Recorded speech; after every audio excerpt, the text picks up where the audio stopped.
this guy was in here the other day talking to me. And he said, hey, there's something screwy in the world. The people without guns are winning.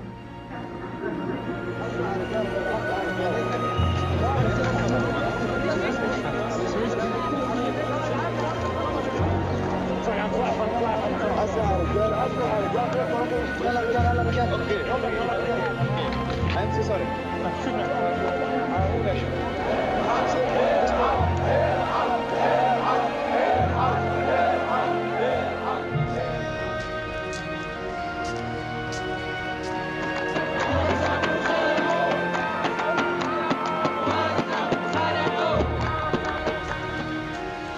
Well, let's go live to Tahrir Liberation Square. We can speak to a freelance journalist who joins us on the line now. Rory, we were hearing about those heightened security measures today around Tahrir Square. Is there a different atmosphere here compared with, say, yesterday and the day before?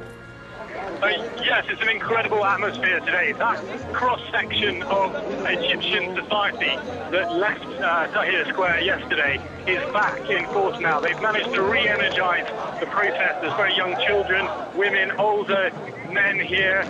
People are singing and dancing. There are many instruments in the square, and it's more full here than it has been in days.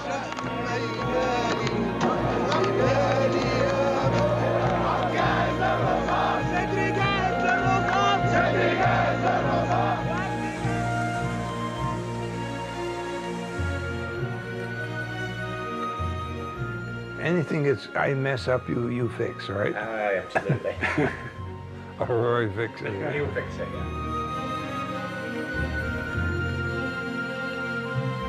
My name is Gene Sharp, and this is the work I do.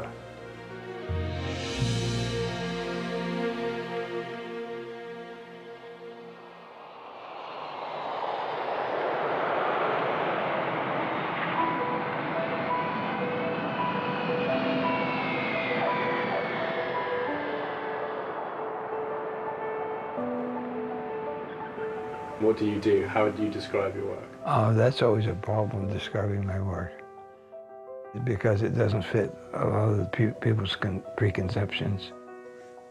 Primarily, I try to understand the nature and potential of nonviolent forms of struggle to undermine dictatorships.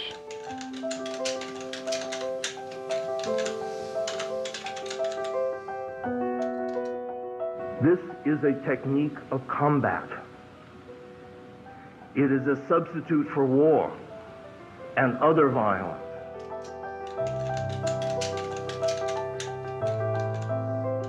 We don't know quite how it spread, but it certainly did into 30-some languages in different parts of the world, on all continents except Antarctica.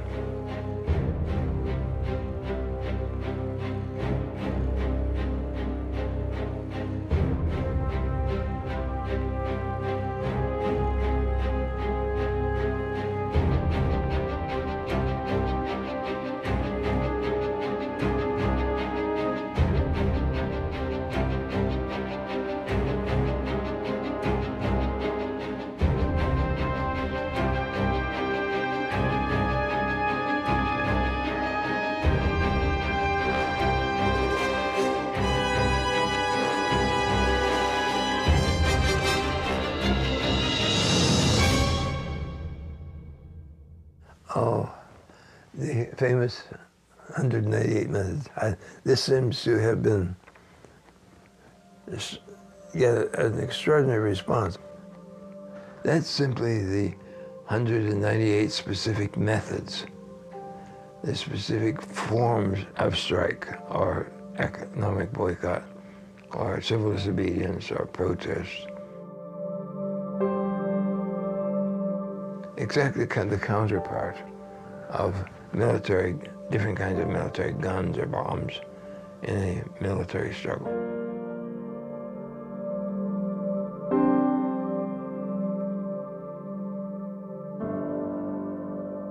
Unless they have something instead of violence and war, they will go back for violence and war every time.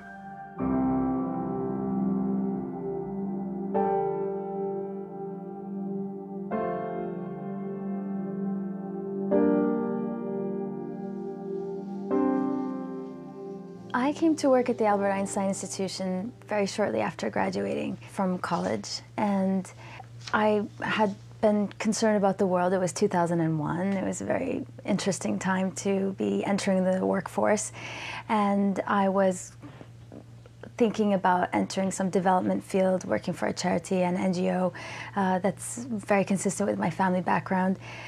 I had ideas about the world, about violence, about conflict, coming from Afghanistan that's seen a great deal of conflict, and sort of growing up with that history as a backdrop to my childhood, really. And having been a refugee at a very young age, I had ideas about how conflict should be waged and the need for conflict, really. You know, I had perceptions of the anti-war community and the peace community as being really naive, that people are not going to give up violence, and that they should not, that some conflicts must be waged. But at the time I did not know there were very powerful alternatives to violence. So I began learning about the work at a very basic level. I did most of my reading and learning as soon as I started working at the institution, and I was hooked.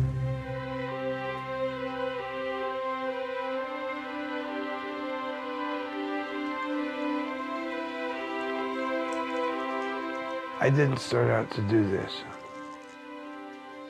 I had a religious background that led me to want to leave the world in a bit of a better place and better condition than when I came here. And how to do that was always a problem.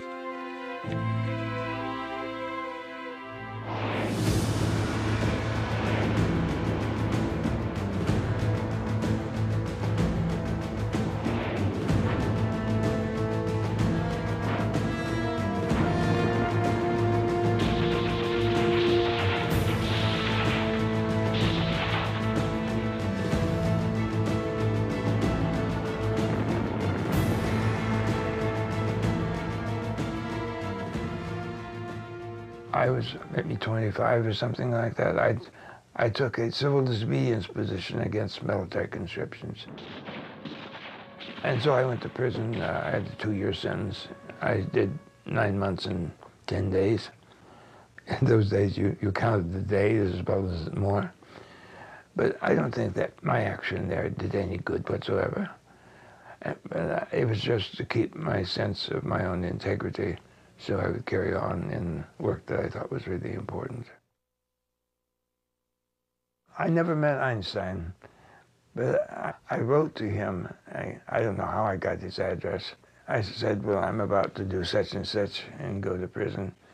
But by the way, I've written this book on Gandhi. There's 3 cases of Gandhi, 3 quite different cases from each other, of Gandhi's using nonviolent struggle for greater freedom through not just nonviolent means. And he wrote back that he was very much hoped that he couldn't know, but he hoped he would have made the same decision I did, and he would be willing to look at the manuscript, which I had sent to him, and he did so and wrote a very kind introduction to the book.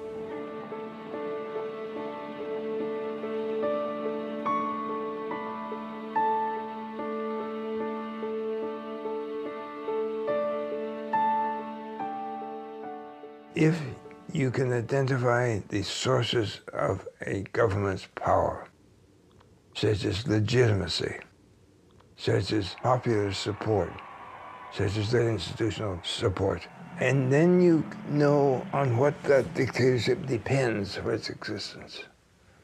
And since all those sources of power are dependent upon the goodwill, cooperation, obedience, and help of people and institutions, then your job becomes fairly simple.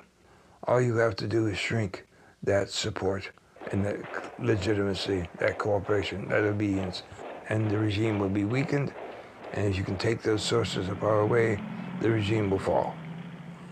And that was a sort of eureka moment, that this was not just a theory, and this was something that actually had been applied in many different historical cases. And that was very, very important. And how did you feel at that point? At the point, the that eureka point. Yeah. Oh, greatly relieved, greatly relieved, because that's what made it all reality.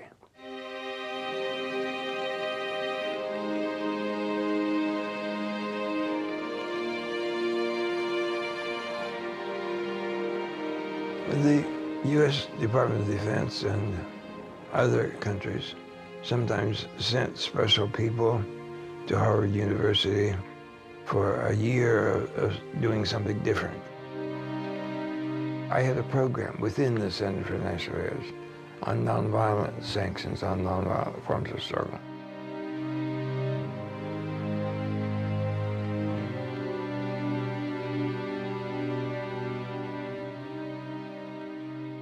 I first met Gene Sharp at Harvard University. I was an Army senior fellow up there for a year. And one day I saw a notice on the bulletin board about program for nonviolent sanctions at 2 o'clock this afternoon. So I had nothing to do, so I went to see who these peaceniks were and to confirm my preconceived notion that they probably had rings in their noses and ears and dirty. And so I went up there just to see them. And surprisingly, they weren't there. I saw, you know, regular looking people there. And a few minutes after we all sat down, this little short, soft-spoken gentleman comes to the front of the room and says, "My name is Gene Sharp, and we're here today to discuss how to seize political power and deny it to others." I say nonviolent struggle is armed struggle. And we have to take back that term from those advocates of violence who try to justify with pretty words that kind of combat. Only with this type of struggle, one fights with psychological weapons, social weapons, economic weapons, and political weapons. And that this is ultimately more powerful against oppression, injustice, and tyranny than is violence. That got my attention.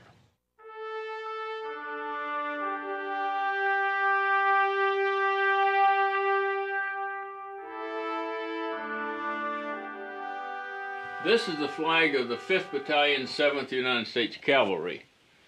The 7th Cav, as you know, was the regiment of General Armstrong Custer, who fought and died at the Battle of the Little Bighorn. That's me in my younger days. Full head of hair. This is the award for the Distinguished Service Cross that I got in Vietnam.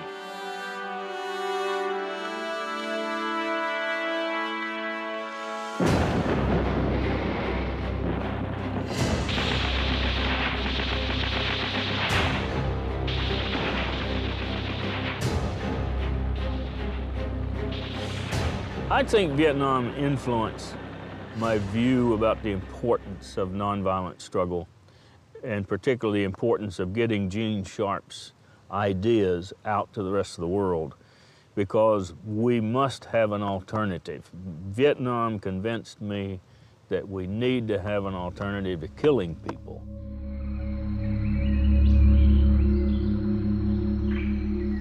For more than 15 years, Manipur has been the headquarters of the Karen National Liberation Army. The opposition National Coalition government of the Union of Burma is based here.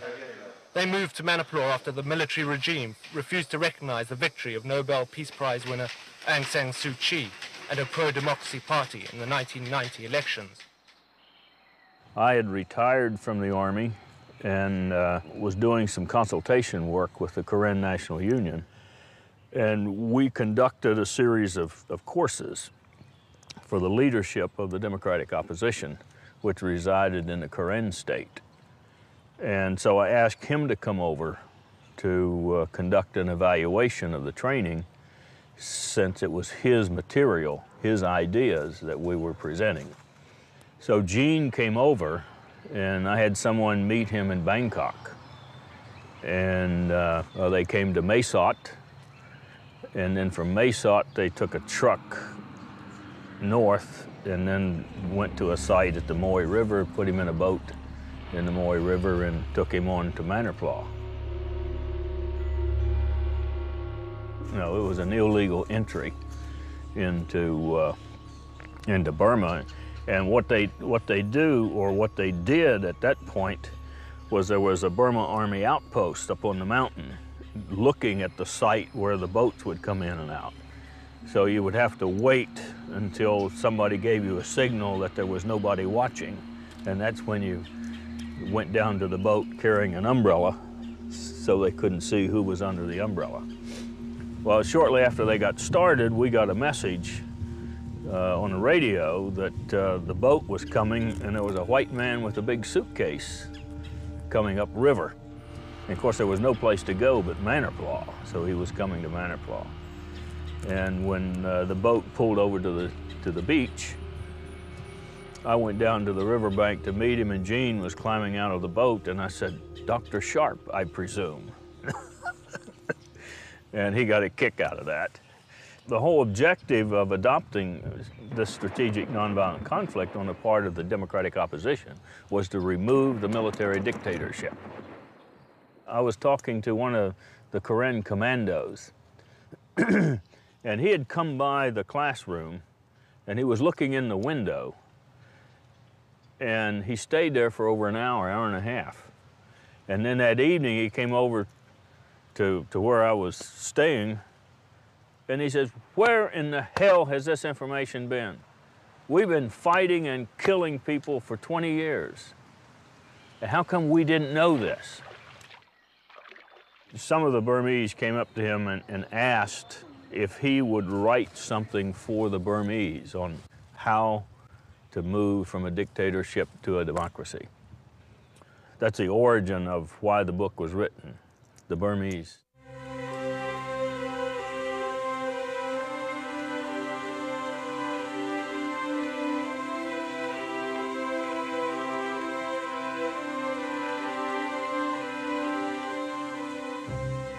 I couldn't write about Burma, honestly, because I didn't know Burma well.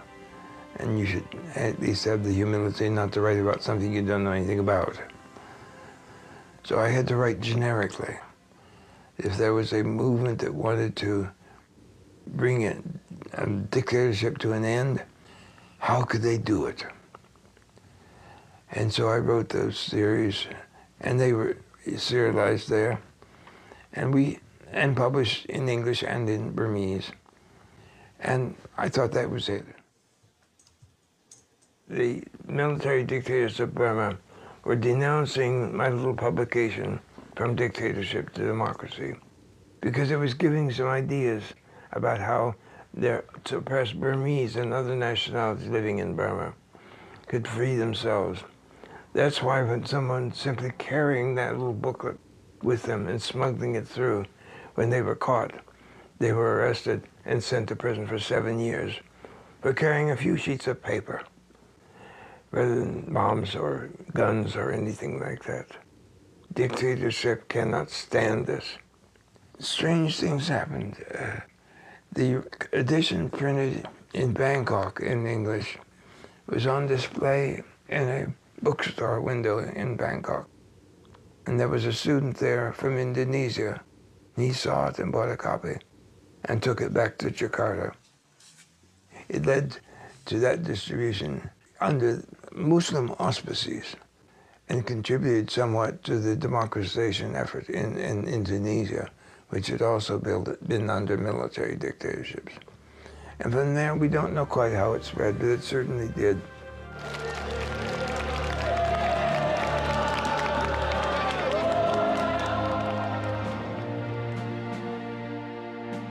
I had gone to Beijing after the Tiananmen Square protests were well underway. That whole event, which it should be remembered, was not just in Beijing, but reportedly in 350 other cities of China. Similar protests were going on, but they were not planned. They were not prepared. There was no strategic decision. There was no advanced decision how long you stay in the square and when you leave.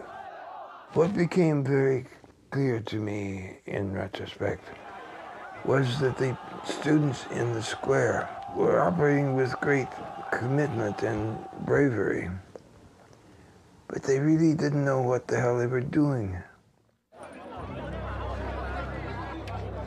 The students had no plan. They were improvising all the way through. And later on we know that many of those Chinese people who were out in the streets to block there in another day were shot and killed. The attitude that you simply improvise and that the improvisation will bring you greater success is nonsense. It's actually the opposite. That if you don't know what you're doing, you're likely to get into big trouble.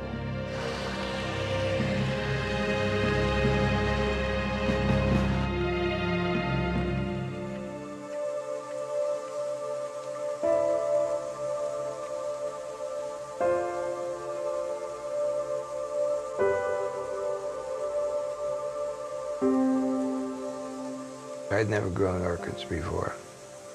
I had driven down to Manhattan to see some friends of mine I had known when they were at Harvard. And near their house there was a flower shop. And they had some quite large potted plants of cattleya orchids. So I bought 2 or 3 of those.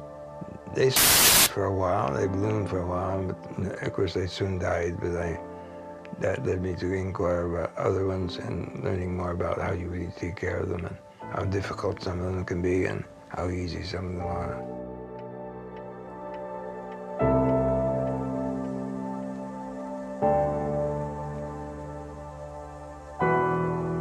They take quite a bit of work. That became very important because it was something I could treat as they needed to be treated and not expecting miracles, but if you don't treat orchids right or anything else in life, then it's not going to thrive.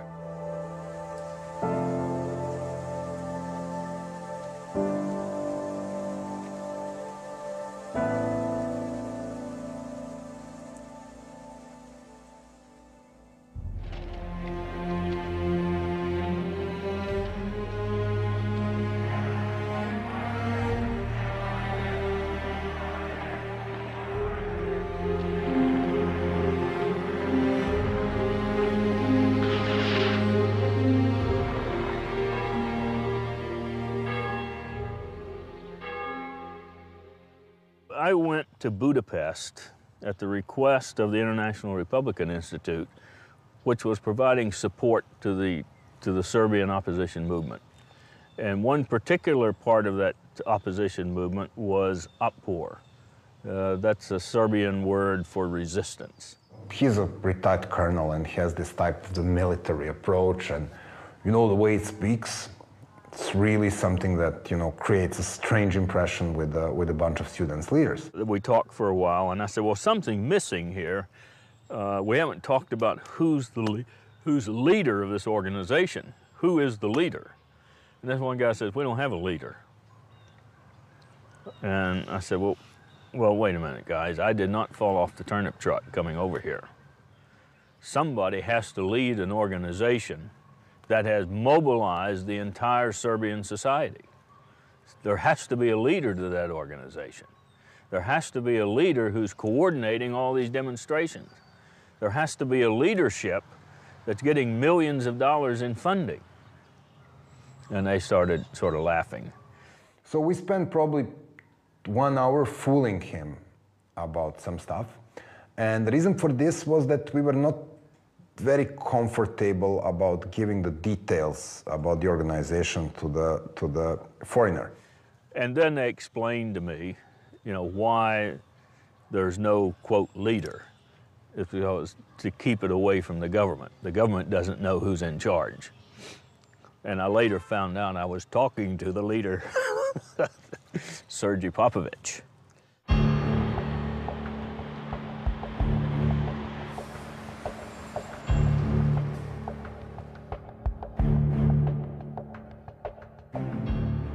When Bob Halvey gave us the Gene Sharp's Politics of Nonviolent Action, we were quite amazed.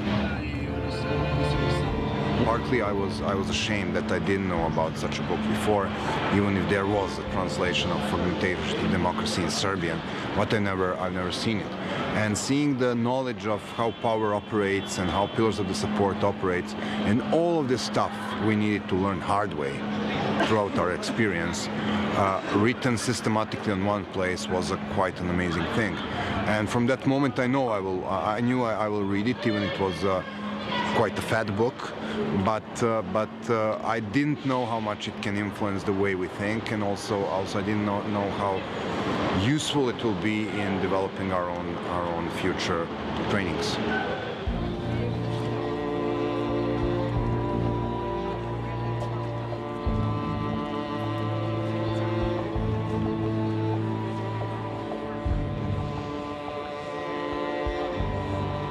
It's obvious that we are the majority. If we can just recognize all of those who are against Milosevic by, saluting each other with a fist, he would probably be over within a few years. Već 10 godina pokušavam da skinem ovu fleku. Verujte mi, sve sam probala. Sada se pojavila nova mašina. Ona ima odličan program koji pouzdano, sigurno i nepovratno skida ovu i slične mrlje. Dozvolite mi...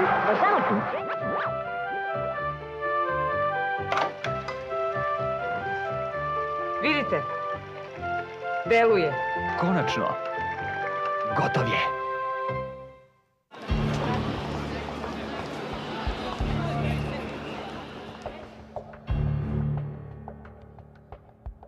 Atomization is when the regime attempts to make every individual in the society an isolated unit. It's one of the main ways that totalitarian systems seek to control their populations, make them all fear of each other, fearing to speak out and to act together, never telling a neighbor or even sometimes a family member what you really think. And that's why it's so important that you begin with these very, very low-risk activities so that people can put their foot forward for the first time, put their toe in the water of revolutionary change. That's the foundation that we work on, is changing the obedience patterns, moving the obedience to a willing obedience rather than a coerced obedience. By seeing the example of the demonstration of bravery by other people, now it's we. And we can do something that I alone could not do. During the 96-97, we were walking day after day after day, and the police was blocking streets, and our numbers were start falling because it was obviously too boring for the people to demonstrate every day in a harsh winter. So we said, okay, why won't we go home and try to make noise from our balconies? So we start hitting pots and pans, and this spread like fire throughout the Belgrade and other cities, and radio stations were, transmitted, oh, it is very loud in this neighborhood, oh, these people are using the loudspeakers, oh, there is a disco club joining the protest. And we were doing it from 7:30 to 8 p.m. as a response to the state TV news. That was the answer of this is what, we don't watch your crap, we do our own thing. From the pots and pans to doing the stickers, so the stickers can be done in every building. And also the things like, will you go and prosecute the kids for wearing Otpar t-shirts when there is not one single law which bans wearing anything on a t-shirt?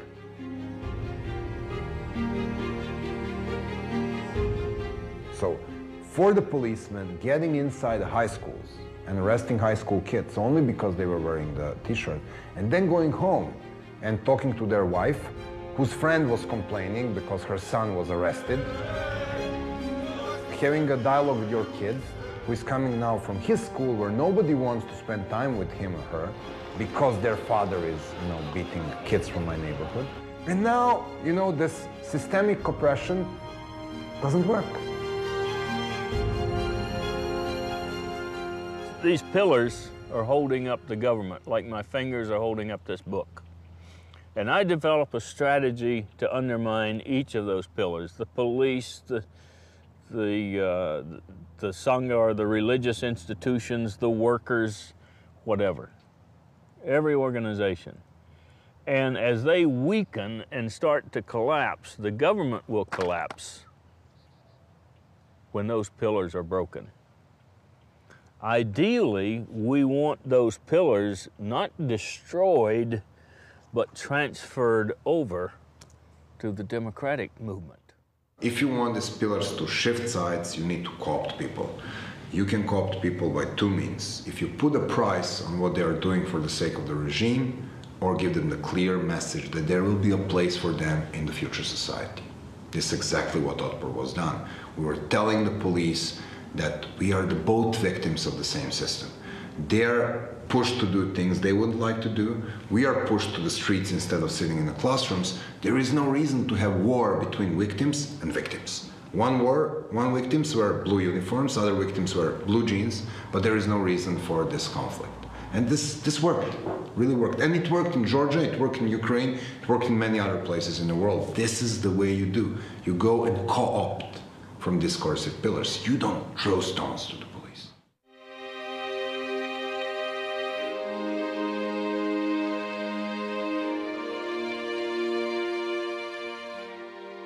There's many people in conflict situations that really would like to use violence, but their opponents really have more military weapons and weapons of violence, which are usually physical weapons, than the potential resistors have. So if the resistors choose to fight with violence, their opponent has all the advantages in that situation because you're choosing to fight with your opponent's best weapons. But you can choose to fight with a totally different kind of weapon than these nonviolent forms, which are much more difficult for the opponent to counteract.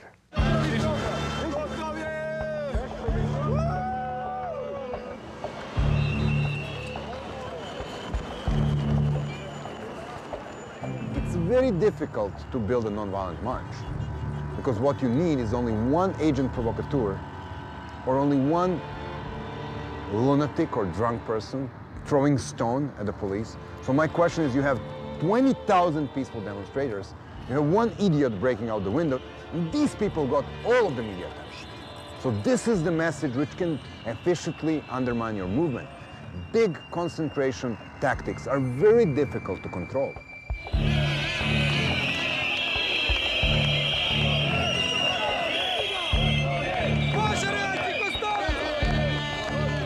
So what we were dealing with is like you would always, you go on the march and there is a risk of the people getting arrested. So what would you normally do? Instead of putting the big guys in front, you will put the girls in front. You will put the grandmas in front. You will put the military veterans in front. So the police is now faced with the friendly faces.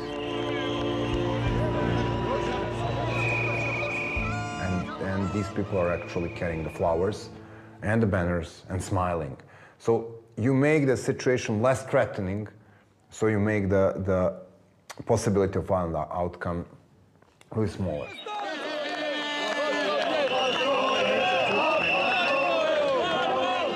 October the 5th should be seen in a context of a successful strategy, and that was not the day like many spectators of media like CNN. They just see this big bunch of people, revolution, boom, and it's over.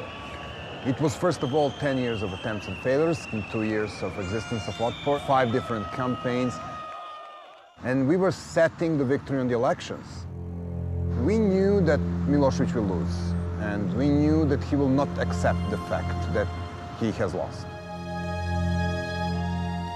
So there was this 10 days of increasing pressure that was very important, because not only we brought all the country to the standstill, including the general strike, efficiently dragged down the 70% of electrical power. And if you look to the gene's mechanisms, this is called a non-violent coercion. So first you try to convert somebody, then you try to accommodate somebody, and then you go to the coercion. In non-violent coercion, your opponent, in this case Milosevic, was ready to continue the struggle. In fact, orders were given to the police to react against the people. But people were not responding to these orders because the policemen will know that if they shoot into the crowd of hundreds of thousands of people, including their own kids, they will go down to the sink together with Milosevic. They didn't want that to happen. But this is why this preparation period was so important, because throughout this period, after victory in the elections and general strike, we successfully explained to the people in the police and in the military that it is not, again, government against the opposition, but this is the people as whole, Serbian people, against Milosevic.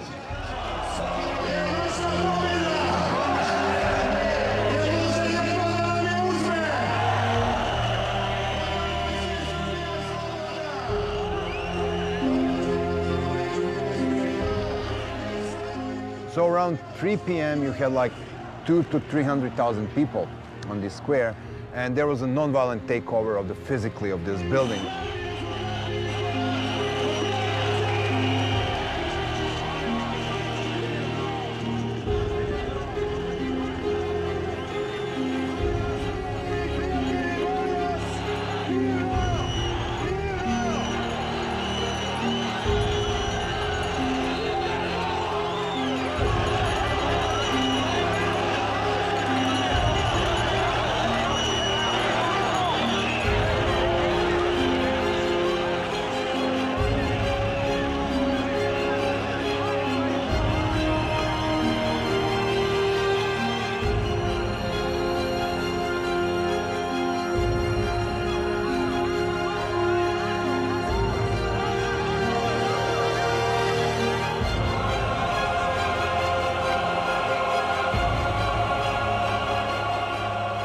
And this is where the people who broke into the building at the October the 5th found many leaflets pre-marked for Milosevic.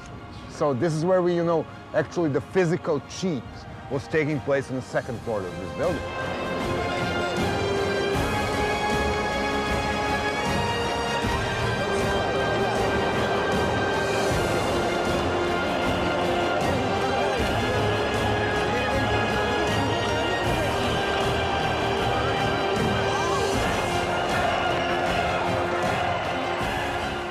It was more like symbolic takeover, because what was the real takeover was that Milosevic lost power that day, because police disobeyed, because he ordered the military to get from the barracks after 3 p.m. and they disobeyed. This is where he lost the power. What you were looking on the TV and physical overtaking of the building was just the symbol of him losing authority that day.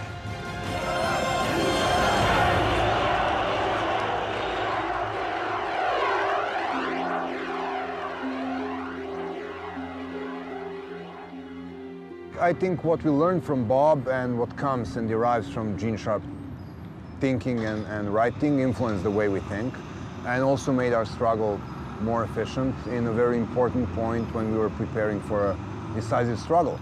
And yes, I think what Bob and Gene are doing is precious around the world, and we strongly believe that the nonviolent revolutions cannot be exported or imported, but the knowledge on how to successfully implement nonviolent struggle can and is transferred from one group to another as we speak.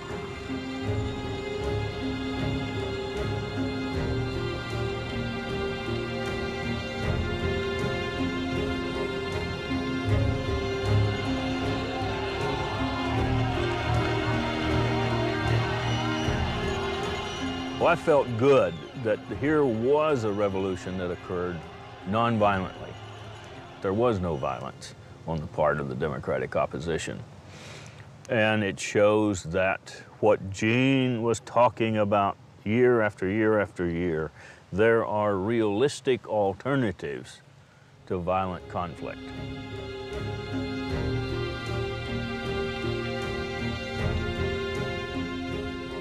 Well, I mean, after Serbia, we were working with Georgians and Ukrainians and Lebanese and Maldivians and Iranians and Zimbabweans and Colombians and Guatemalans and West Papuans and the groups from places on the world I couldn't literally find on the map.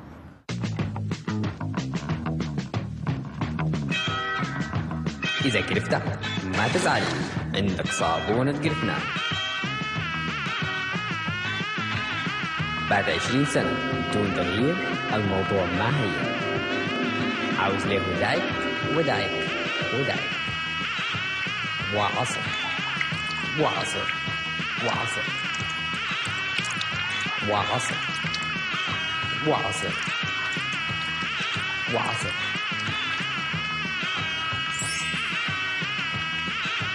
لكن النتيجة تعجبك. صابونة جفنة إنتاج محلي من أجل مستقبل السودان. Then from Serbia, the news spread to Georgia, which was under a very repressive regime, and then to Ukraine, which again had problems, and it spread there, and then to a series of other countries in the stands of the southern tier of the former Soviet Union.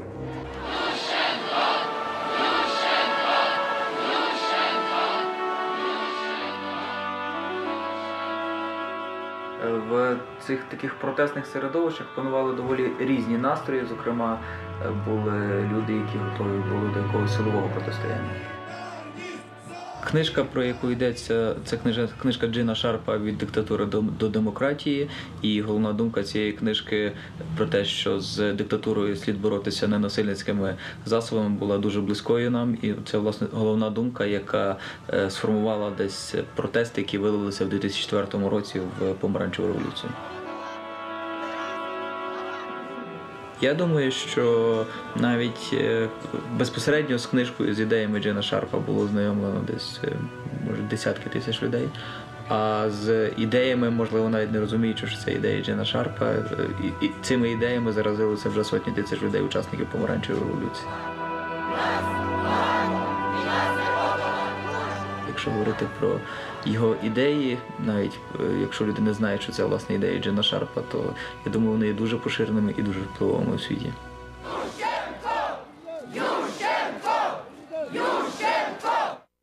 They've been waiting for this. They've been waiting for this knowledge. And Gene provided it.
How did it feel watching your work spread?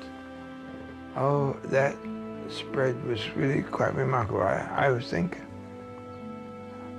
I'm still amazed. I'm still amazed.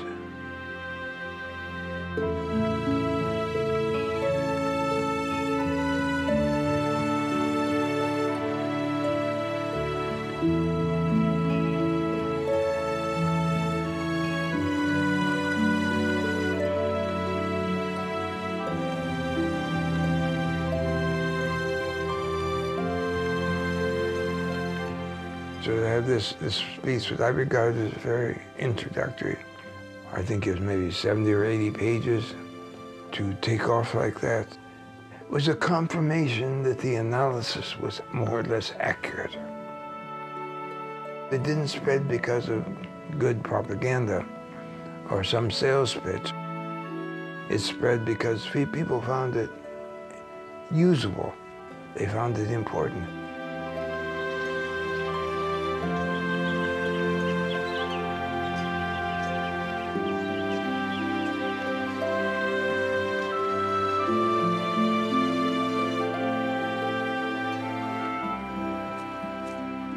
I've worked with some people in Venezuela. I worked with some people from Zimbabwe. I've worked with people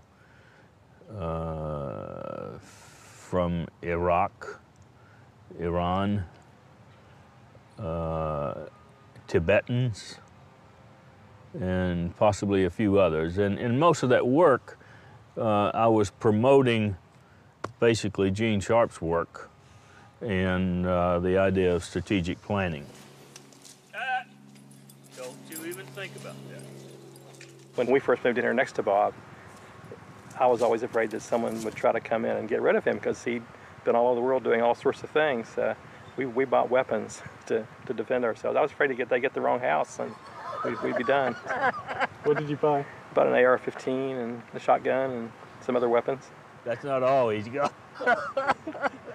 Well, my wife wanted a pistol, and we were trying to decide which would be the right choice. And I was talking to Bob about it over the wall, and he brought me like 13 or 14 pistols. And he said, well, you use this for this or this for this. So it's pretty interesting. I had no idea he was so well armed. Hey, we could stand off the Army up here. There has been more done by nonviolent struggle to liberate people from communist dictatorships and other kinds of dictatorships than anything the Pentagon has done with all of its billions and billions of dollars for 40 years. And yet we can't even get a $5 or $10 million budget to do some research in this field. I finally concluded after many years, instead of spending my time trying to raise money, which was usually fruitless, I would concentrate on the quality of my work and the amount of work I was able to produce. And if people could see that work was important, then they could also see that it was important that it receive funding. We've had sort of a drying up of resources, and we've had a lot of difficulty in getting support, financial support for this type of work. For example, a story that I heard that a foundation was exploring the possibility of funding our work, and then I think there were some calls put into their attorneys, and very quickly they said, sorry, we can't do this. And I think they feel that it's getting into a territory where you're moving beyond development and sort of building civil society and helping organizations. You're really trying to bring down a government.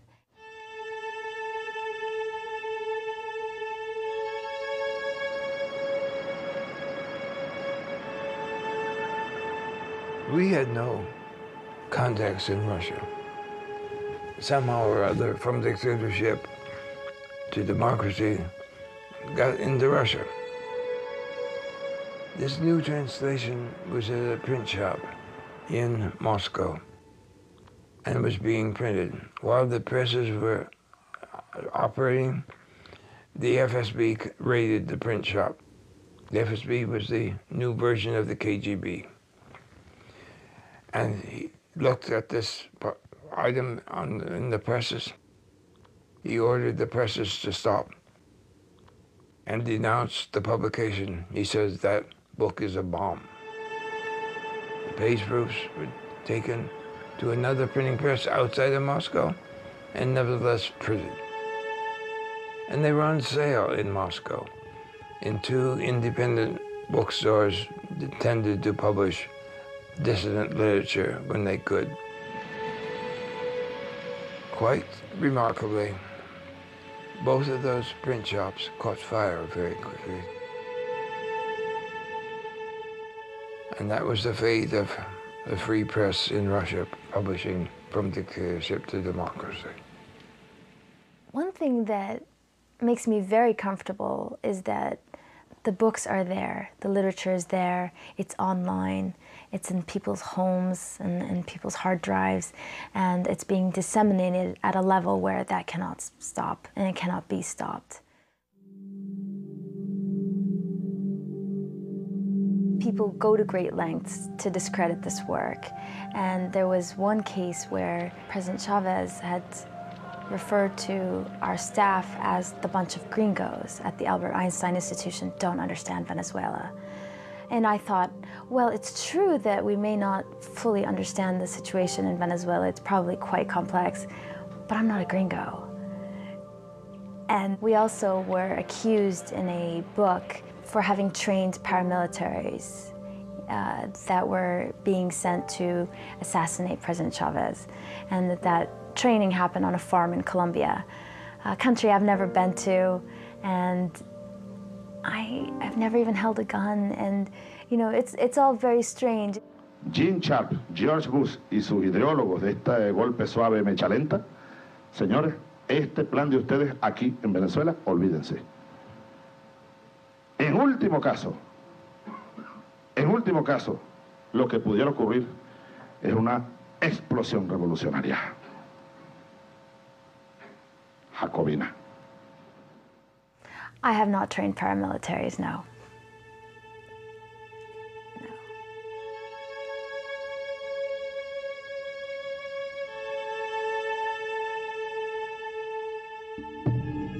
کاخ سفید، واشنگتن دی سی. جین شارپ، نظریه پرداز نافرمانی مدنی و تئوریسین انقلاب‌های مخملین که تألیفاتی در این موضوع دارد. وی از اوامر CIA جهت نفوذ در کشورهای مورد نظر می باشد.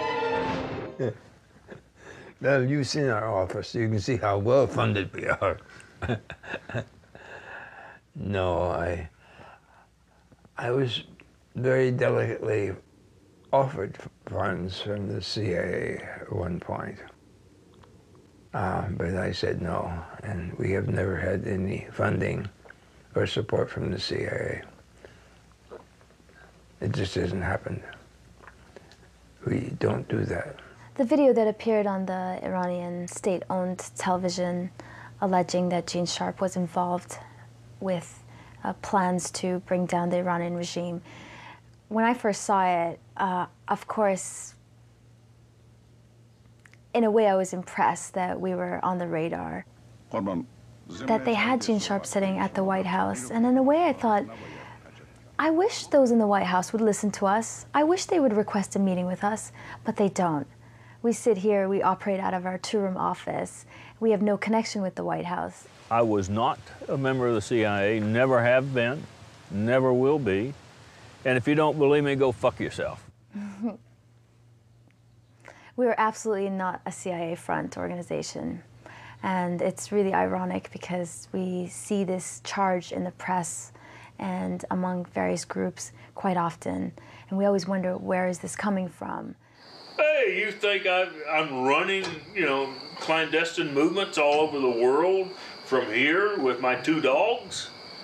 I will admit that I've got two smart goddamn dogs.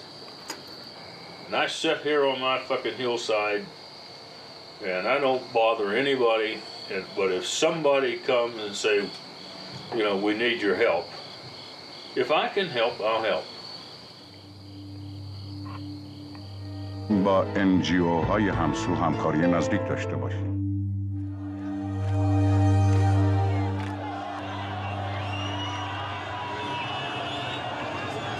There are thousands upon thousands of people streaming down through the main boulevard, all heading in the same direction. It's quite something. They're waving green flags. People are hanging out of cars, giving the V for Victory signs. I was not sure people would turn up given the warning, and I'm wrong. When people are slaughtered, when they are beaten, this produces a process of what I call political jiu-jitsu, in which the opponent's supposed strength is used to undermine the opponent by alienating more people from supporting that regime, mobilizing more people into the active resistance.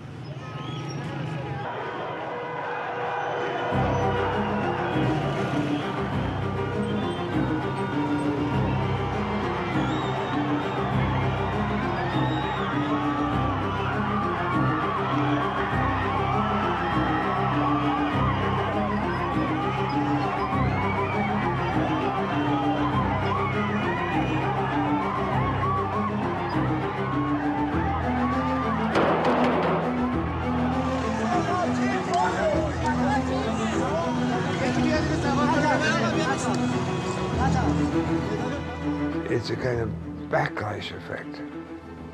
If the regime is so brutal, then instead of intimidating people, which the regime intends, it causes other population groups and institutions to withdraw their cooperation and their obedience, and that loss of power and control, that more people join the resistance.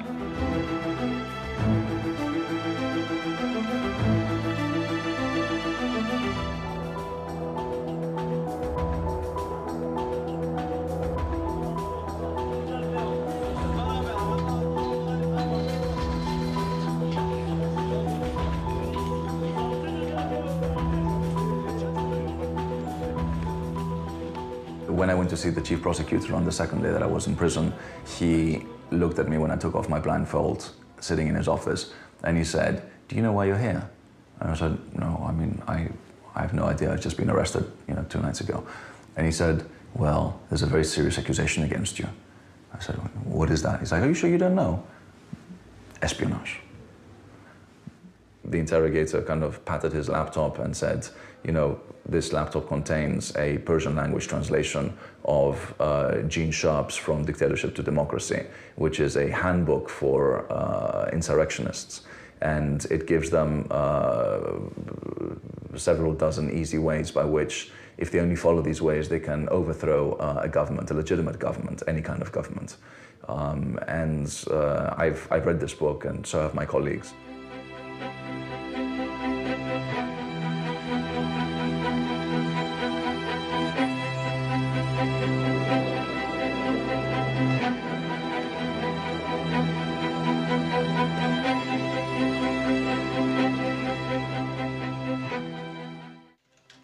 We see people in many countries and many situations that feel there is nothing they can do, and that the steps they can take are mainly in sort of waiting for an external group to assist them in their liberation or to come in and help them by some means.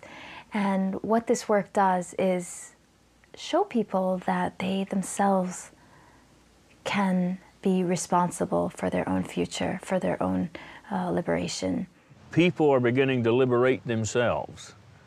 They don't have to depend on an outside power.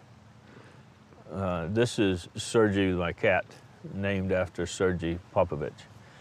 But they don't have to depend on an outside power. They can do it themselves. And can you imagine how good that makes a country feel? That we did it ourselves. And that's why it's so important that we transfer the skill and knowledge. There's no reason for the United States to be occupying anybody. We're not good at occupying anybody. Neither was the Soviet Union good at occupying people. Let the people alone. Give them the power to change their government if they want it changed.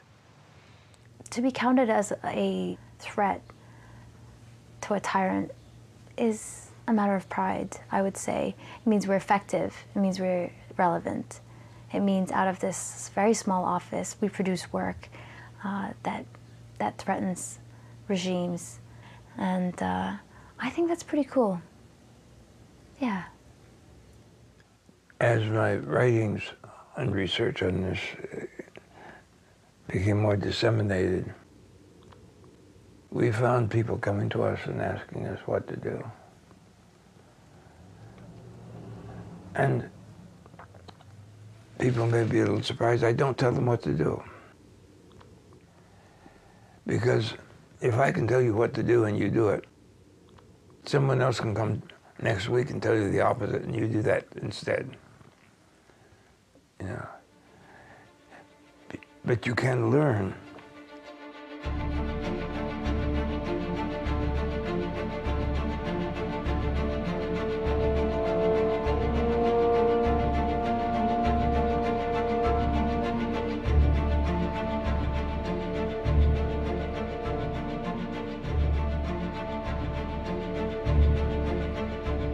مستنيين الحدث اللي هيكون شرارة اللي هيحرك الناس كلها بصورة كبيرة.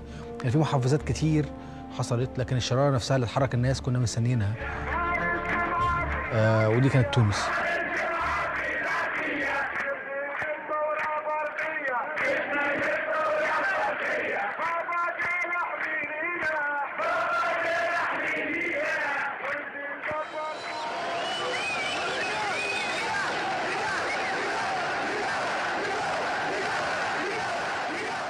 اللي بالفعل كان في اصلا بين مصر وتونس منافسه في كره القدم باستمرار يعني. فقد يكون ده يعني ازاي احنا بادئين من قبل تونس ولقينا ان تونس سبقتنا وقامت بالثوره، فليه احنا مش كده؟ كان كل الناس كاتبين على الانترنت الاجابه تونس.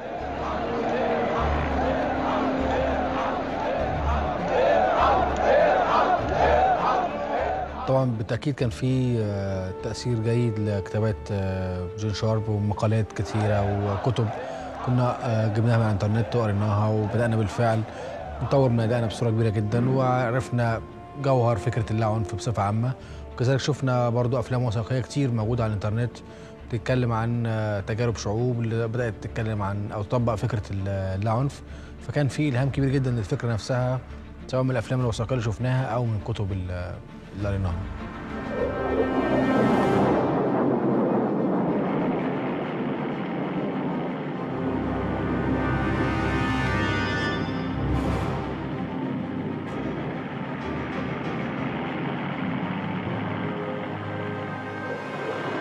يمكن تجربتنا مختلفة عن تجربة أطبر شوية، لأن أطبر قدروا إنه قبل الثورة يكسبوا الجيش والشرطة معاهم. إحنا مختلفين شوية، إحنا الشرطة كان طبعا معركة كبيرة جدا، والجيش كان واقف على الحياد طول الوقت واتدخل لصالحنا في نهاية المطاف يعني. فتجربة مختلفة إلى حد كبير بيننا وبين تجربة أطبر في صربيا.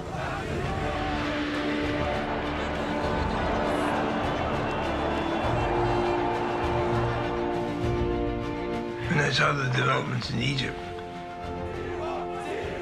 I was quite amazed because they seemed so determined. They were being nonviolent. They, time and time again, asserted, "I'm not afraid." And many people are saying, "I'm not afraid."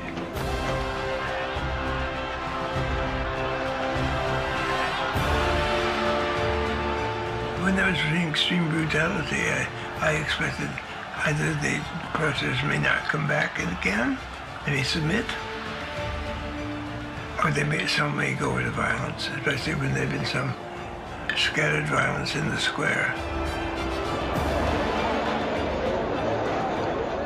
كان من اهم التكتيكات اللي استخدمناها اللي هو كسر حاجز الخوف عن طريق الممارسه، اللي هو ناس جديده بتنزل باستمرار معانا طول السنين اللي فاتت، فبينزلوا مظاهرات، بينزلوا فعاليات، بينزلوا انشطه في اكثر من مكان، بيتم اعتقالهم، بيخرجوا اقوى من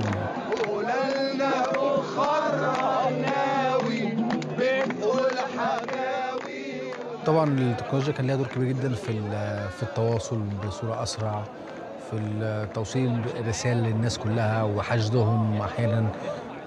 كان في دور للتكنولوجيا عن طريق التنظيم الداخلي. ساعات كنا مثلا عندك مجموعات في المحافظات، فانت عايز تكون على تواصل دائم بمجموعاتك في المحافظات، فبدل ما نعمل اجتماع كل اسبوعين لرؤوس المحافظات، طب ممكن عن طريق الفيسبوك، عن طريق سيكريت جروب على الفيسبوك، عن طريق كونفرنس على الياهو او على سكايب او على بالتوك، عن اي برنامج نستخدمه للتواصل باستمرار. كل الحاجات دي ساعدت كتير عن طريق نشر الافكار. كلموا عبري، ارحل يعني امشي، ارحل يعني امشي، يلي ما بتفهمش، يلي ما بتفهمش، ارحل. خلي الشعب يقول يا سوزان ويا سوزان، يا سوزان ويا سوزان، كنت حلوه وبتحبيه، كنت حلوه.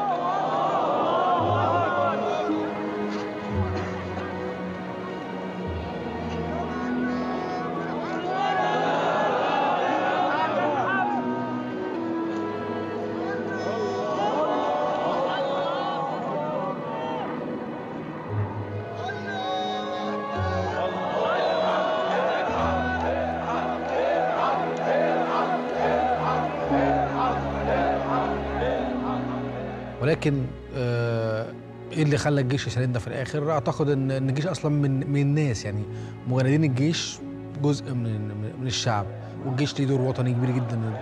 الشرطه قد يكون لها دور في تزوير الانتخابات، في حمايه الفاسدين، فمتورطين من سنين طويله، وبالتالي يدافعوا عن مصالحهم وعن بقائهم.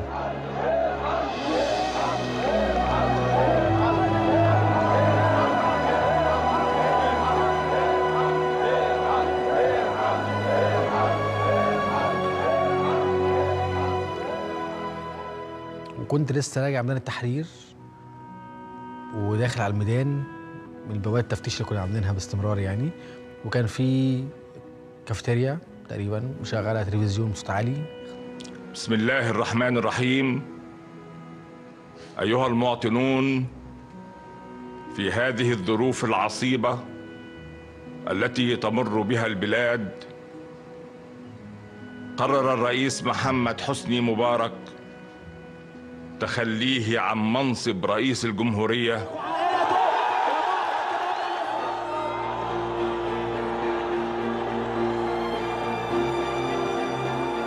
خطاب التنحي، فجننت لما سمعت الخطاب يعني، وقعدت اعيط اللي هو اخيرا يعني، اخيرا الحلم اللي بقالنا سنين استحملنا كتير عشانه حصل يعني. كان يعني لحظه بجد صعبه. دخلت الميدان بعدها جري عمال ازعق، لقيت الناس كلها بيعيطوا يصرخوا بيضحكوا بيرقصوا بيغنوا. كان طبعا لحظه تاريخيه يعني. وكان احساس بعدها انه يعني مش مصدق يعني، قعدت كذا يوم مش متخيل يعني معقول.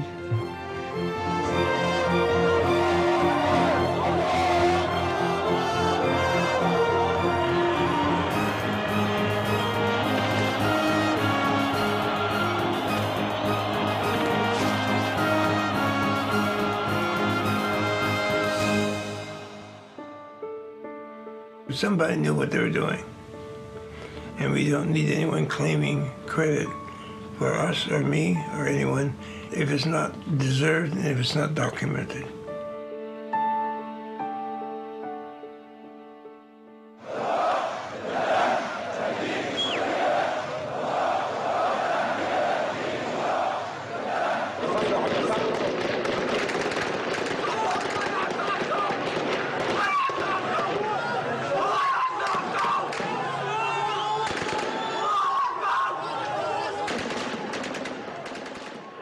Massacre in Juma, 15 so far killed.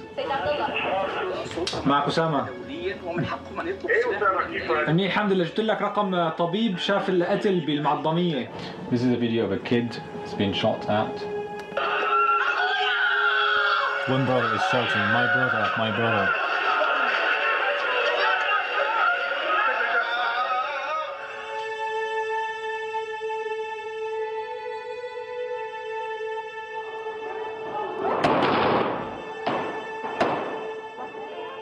It's just a basic HD camera linked to a satellite modem, and we upload it on a streaming website where we can get the live feed. And we managed to get this to Al Jazeera today.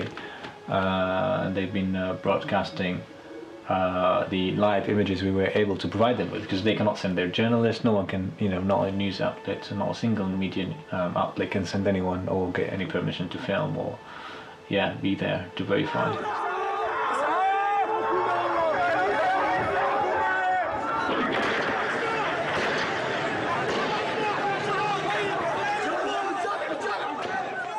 The reporter over there on the CNN, I was talking with her, just liaising what took place, what's going to happen, and what information we can provide.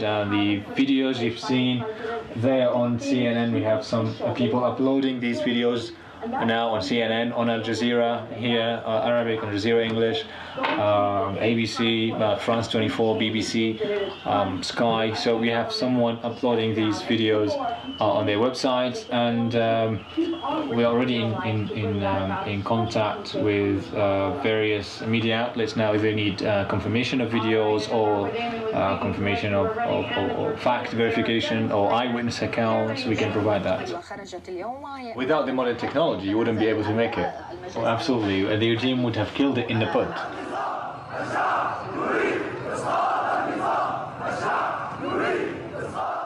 Gene Sharp's tactics and theories are being practiced on the streets of Syria as we speak now. The dynamics that the regime is facing in Syria is what Gene Sharp spoke about, and what we've seen in the early weeks, and that was what empowered people and made them believe more in non-violent struggle, that this is going to work, and it is working. what we did is promote these tactics and explain them to people through the Facebook pages that we have, and also the YouTube channels. This is how they're applied, from putting flowers on the spots where fallen heroes fell in the demonstrations, from graffiti campaign while you march, from cleaning streets and making it nicer and better, because we can do something even better than the regime can do in terms of services. So yeah, from dictatorship to democracy gives you the inspiration, the assurances that this could really be achieved and this can really happen.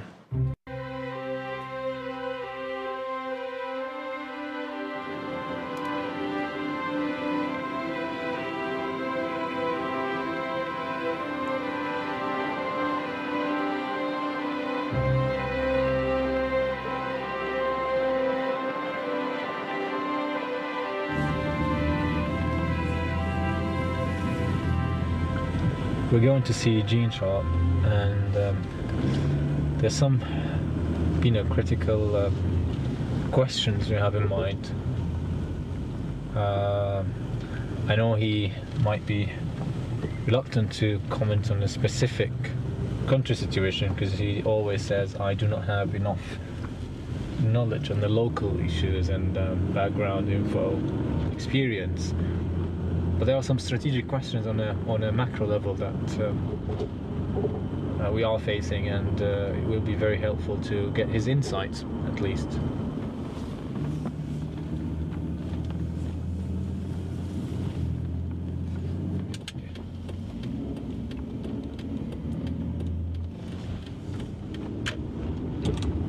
Well, here we are. Trying to find a place, and here's a parking place in here. We can park. Perfect. When were you last here? I don't remember exactly. Was it 2007 or 2006? Yeah, years ago. When it was only few people thinking about non-violence resistance scenario in Syria. No, I mean, only quite a few believe this can really happen in a country like Syria. Okay. What's set?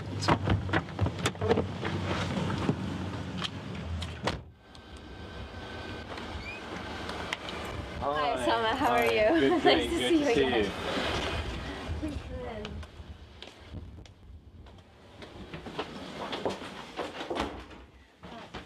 Gene. Hello.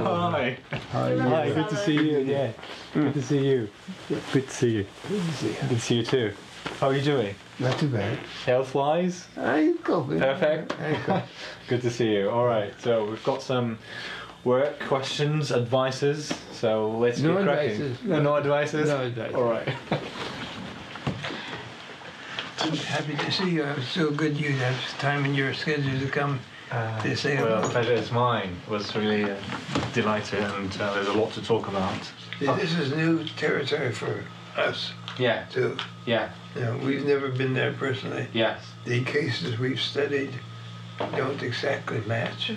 He's so humble and down to earth to a limit that you feel how amazing this is. Like all these great writings coming from a very tiny little office in old Boston. It's rather interesting. And by the way, there's one thing that's been learned in quotation marks, maybe from Tunisia and Egypt, which I think is a mistake, major mistake. Mm-hmm. And that is that the existing ruler has to resign. He doesn't have to resign. You take all the supports from out from under him, he falls. Well, no matter what he wants to do. This is the distinction in the analyses between nonviolent coercion, in which he has to resign, but he's forced into it, and disintegration, when the regime simply falls apart. There's nobody left with enough power to resign. And if you're constantly waiting for a very stubborn so-and-so to resign, it may prolong the time he stays in some control. And even at the end, if he resigns under conditions, as he did in Egypt, that still gives him some control, even after he's physically gone from the palace. But because of what they... If Einstein was the genius in physics, so Gene Sharp is the genius in freedoms and how to achieve freedoms.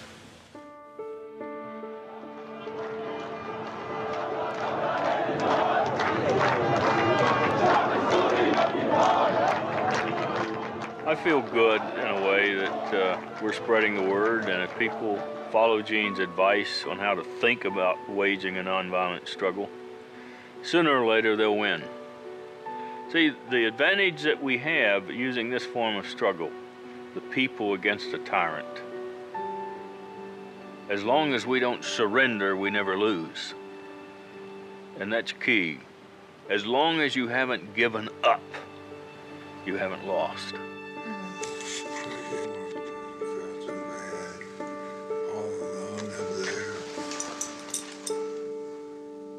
I think in the long term, Gene Sharp will be a household name. I think his books will be in every library in the world, and they will be translated into most languages. Can we survive until then? Can this institution survive until then? Well, we certainly hope so. Politically significant nonviolent action has occurred in at least the following countries: Guatemala, Australia, Thailand, Burma, China, Japan, Georgia, Iran, Kyrgyzstan, Russia, Serbia, Ukraine, Venezuela, Vietnam, Zimbabwe, and there'll probably be a couple more.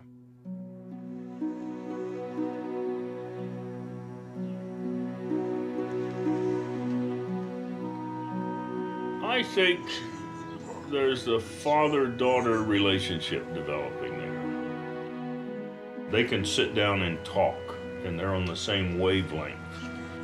She protects him, and I think she loves him as a daughter loves a father.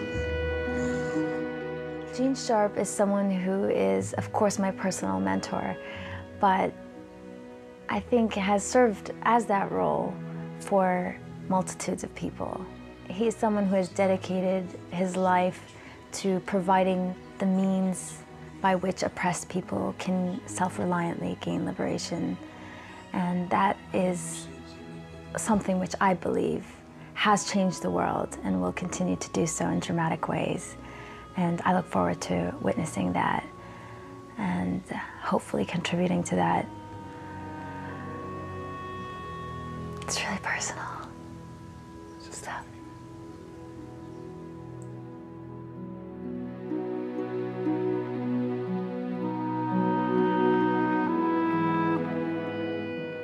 Sometimes people ask me what I really want. Do I have a dream? And I do. I dream that the oppressed people of the world will be able to learn from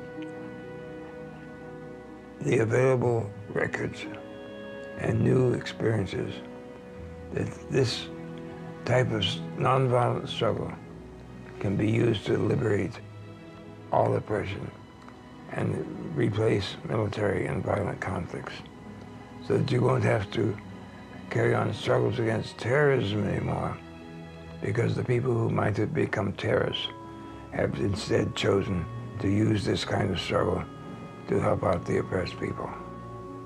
This can change political systems throughout the world. My name is Gene Sharp, and that is my dream.